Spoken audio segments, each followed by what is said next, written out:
Hello दोस्तों, कैसे हो आप सब। स्वागत है आपका ट्रायम्फ में। तो आज हम टॉपिक जो करने वाले हैं वो है central sponsored schemes. Central sponsored schemes में सेंट्रल स्पॉन्सर्ड स्कीम्स आपको जैसे पता है कि बहुत सारी स्कीम्स हैं। ये कोई 30-35 स्कीम्स हैं। तो हम इन सब एक एक स्कीम को बारीकी से पढ़ेंगे और देखेंगे कि कोई नंबर हमारा मिस ना हो अगर इस टॉपिक से रिलेटेड कोई क्वेश्चन आए तो चलिए स्टार्ट करते हैं। तो सबसे पहले हम सेंट्रल स्पॉन्सर स्कीम पढ़ेंगे। जैसे कि ये नाम से ही इंडिकेट हो रहा है कि दो scheme which are sponsored by centre.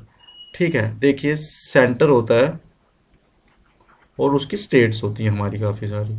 तो क्या होता है कि कुछ स्कीम्स होती हैं जो कि सेंटर स्पॉन्सर करता है और कुछ स्कीम्स होती हैं जो कि स्टेट के ट्रेजरी से फंड जाता है। तो हम उन स्कीम्स के बारे में पढ़ेंगे जो कि सेंटर स्पॉन्सर्ड है। पर इसका मतलब ये नहीं कि जो जो स्टेट्स हैं वो अकेले ही अपने ट्रेजरी से पूरे फंड्स देते हैं। तो कुछ ऐसी स्कीम्स भी हैं जिसमें दोनों मिलकर सेंटर और स्टेट दोनों कोलैबोरेट करके स्कीम्स को चलाते हैं, फंड करते हैं स्कीम को। ठीक है, चलिए हम पढ़ते हैं आगे उसके बारे में कि वो कौन कौन सी स्कीम है। ठीक है, ऐसे कि सेंट्रल स्पॉन्सर स्कीम है वो 3 हिस्सों में डिवाइड की गई है। कोर ऑफ कोर स्कीम्स जिसमें कि 6 स्कीम्स हैं, कोर स्कीम्स जिसमें कि 28 स्कीम्स हैं, मेजर सेंट्रल सेक्टर स्कीम जिसमें कि 13 स्कीम्स हैं। अब एक एक करके हम इन सब स्कीम्स के बारे में पढ़ेंगे डिटेल में। सबसे पहले पढ़ेंगे कोर ऑफ कोर स्कीम्स क्या होती है। देखिए, जैसे मैंने आपको बताया, कुछ स्कीम्स को सेंटर फंड करता है। ठीक है, कुछ स्कीम्स को सेंटर और स्टेट दोनों फंड करती है। तो कोर ऑफ कोर स्कीम्स वो स्कीम है जिसको सिर्फ और सिर्फ सेंटर फंड करता है। मतलब कि 100% जो फंडिंग होगी उस स्कीम की वो सेंटर के द्वारा आएगी। उसमें स्टेट की फंडिंग का या स्टेट की ट्रेजरी में से कुछ नहीं आएगा। ठीक है, तो हम जानेंगे वो कौन कौन सी स्कीम है जिसको फुली फंडेड करती है सेंट्रल गवर्नमेंट। सबसे पहले आती है national social assistance programme, NSAP। देखिए, कुछ वर्ग के लोग जैसे कि एल्डरली पीपल मतलब कि senior citizen, widows, person with डिसएबिलिटीज मतलब इनको दिव्यांग भी कहा जाता है, इनको सरकार फाइनेंशियली सपोर्ट करती है थ्रू पेंशंस। ठीक है, या और भी मोड होते हैं, बट जो मेन मोड होता है वो तो पेंशंस होते हैं। इनको इनकी पेंशंस सरकार लगा देती है। ठीक है, तो इन लोगों को इस स्कीम के द्वारा बेनिफिट दिया जाता है। अब इस स्कीम की जो 3 फर्दर सब स्कीम्स हैं, नाम याद रख लीजिए बस। National old age pension scheme, national old age pension scheme. दूसरी है national family benefit scheme, national family benefit scheme. और तीसरी है national maternity benefit scheme, national maternity benefit scheme. ये तीनों स्कीम इसकी NSAP की सब स्कीम्स हैं। ठीक है, चलिए आगे बढ़ते हैं। सेकंड आती है MG NREGA. MG NREGA most popular scheme है। ठीक है, आपने सुना भी होगा। इसमें क्या होता है कि 100 डे की एम्प्लॉयमेंट दी जाती है। मोस्टली लेबर वर्क काम होता है, लेबरिंग का काम होता है। और एक साल में 100 दिन का एम्प्लॉयमेंट गारंटी होता है। 100 दिन का एम्प्लॉयमेंट तो मिलेगा ही मिलेगा। और इस स्कीम को मोस्टली इंप्लीमेंट करती है हमारी ग्राम पंचायत। ठीक है, मतलब कि गांव में जहाँ होता है वहाँ पे ग्राम पंचायत इस स्कीम को इम्प्लीमेंट करती है। नेक्स्ट पढ़ते हैं umbrella scheme for development of STs, scheduled tribes. अब देखिए, शेड्यूल्ड ट्राइब और जो बाकी पॉपुलेशन है उसमें जो एजुकेशन गैप है वो बहुत वास्ट है, वाइड है। ठीक है, अब इस गैप को कम करने के लिए, मिनिमाइज करने के लिए सरकार कुछ ऐसी स्कीम्स देती है ST सेक्ट के लोगों को, ताकि वो अच्छी पढ़ाई प्राप्त कर सके और बाकी पॉपुलेशन के साथ compete कर सकें। ठीक है, इस स्कीम में भी यही बोला गया है, to reduce the education gap between children of ST as compare to the other population. ठीक है, ये वही है जो मैंने आपको बताया है। नेक्स्ट पढ़ते हैं umbrella scheme for development of SCs, scheduled caste. अब जो शेड्यूल्ड कास्ट BPL है मतलब बिलो पॉवर्टी लाइन है, सरकार उनको फाइनेंशियल सपोर्ट करती है, उनको रिसोर्सेज प्रोवाइड करती है। ठीक है, जैसे आपको पता है BPL में आपको जो इलेक्ट्रिसिटी चार्जेस है वो भी कम होते हैं, राशन चार्जेस भी कम होते हैं, ठीक है। तो ऐसी जो फैसिलिटीज़ हैं वो सरकार प्रोवाइड करती है। नेक्स्ट है umbrella scheme for development of minorities.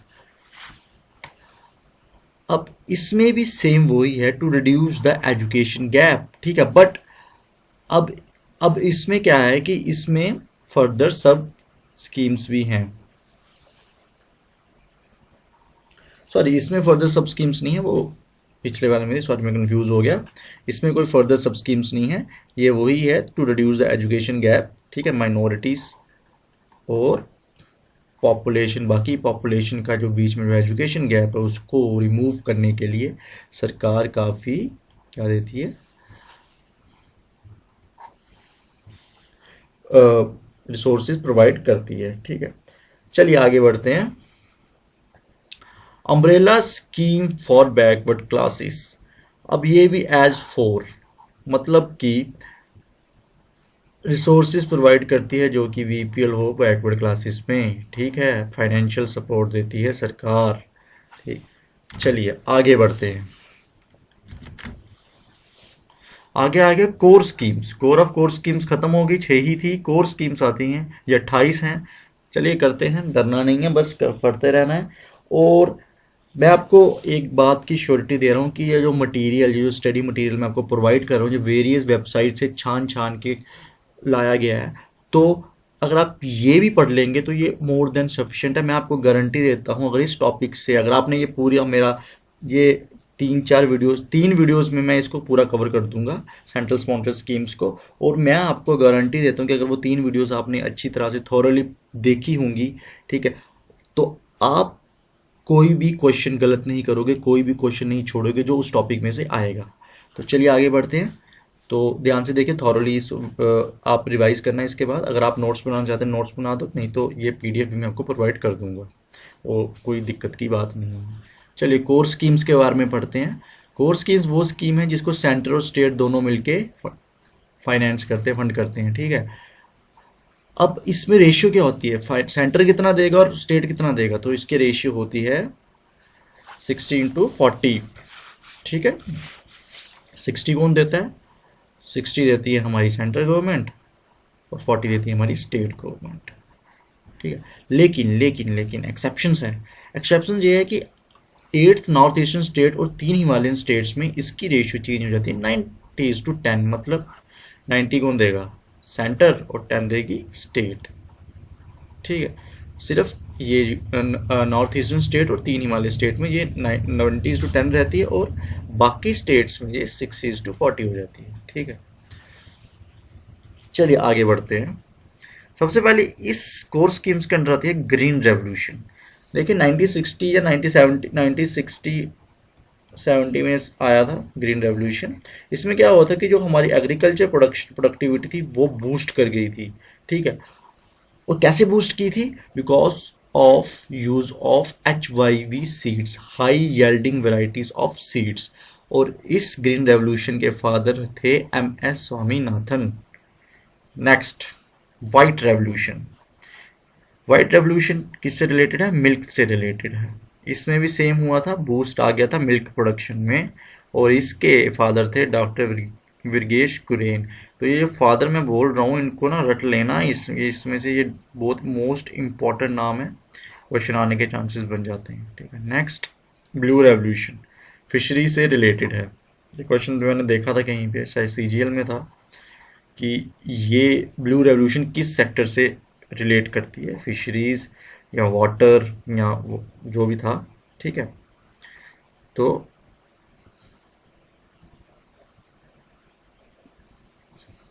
आगे बढ़ते हैं।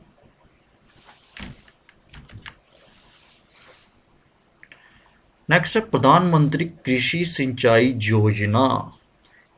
इसका ऑब्जेक्टिव क्या था कि जो ज़्यादा से ज़्यादा लैंड को कल्टीवेशन लैंड बनाया जाए, उसमें फसल लगाई जाए, और जो फार्मर्स वाटर का यूज़ करते हैं इन फसलों में उसको एफिशिएंट वे में यूज़ किया जाए, वाटर की जो वेस्टेज है वो बहुत ज़्यादा ना हो। तो इस चीज़ के लिए स्कीम कौन सी आई? प्रधानमंत्री कृषि सिंचाई योजना। और प्रधानमंत्री कृषि सिंचाई योजना की सब स्कीम्स भी थी, याद रखिए, जैसे कि हर खेत को पानी, per drop more crop, integrated watershed development programme, flood management programme. ठीक है, ये सब क्या थी? इसकी सब स्कीम थी। नेक्स्ट, प्रधानमंत्री ग्राम सड़क योजना। ग्राम का मतलब विलेज, सड़क का मतलब रोड, और योजना का मतलब scheme.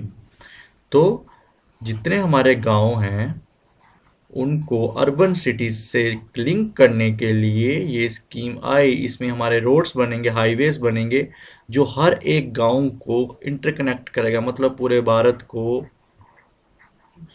Sorry for my drawing, पूरे भारत को इंटरकनेक्ट करेगा बाय रोड्स। ठीक है, चलिए आगे बढ़ते हैं। प्रधानमंत्री Awas Yojana, under this scheme ensure किया जाएगा कि जो हाउसेस हैं उनमें टॉयलेट्स हों और जो पीने का पानी है वो साफ हो। ठीक है।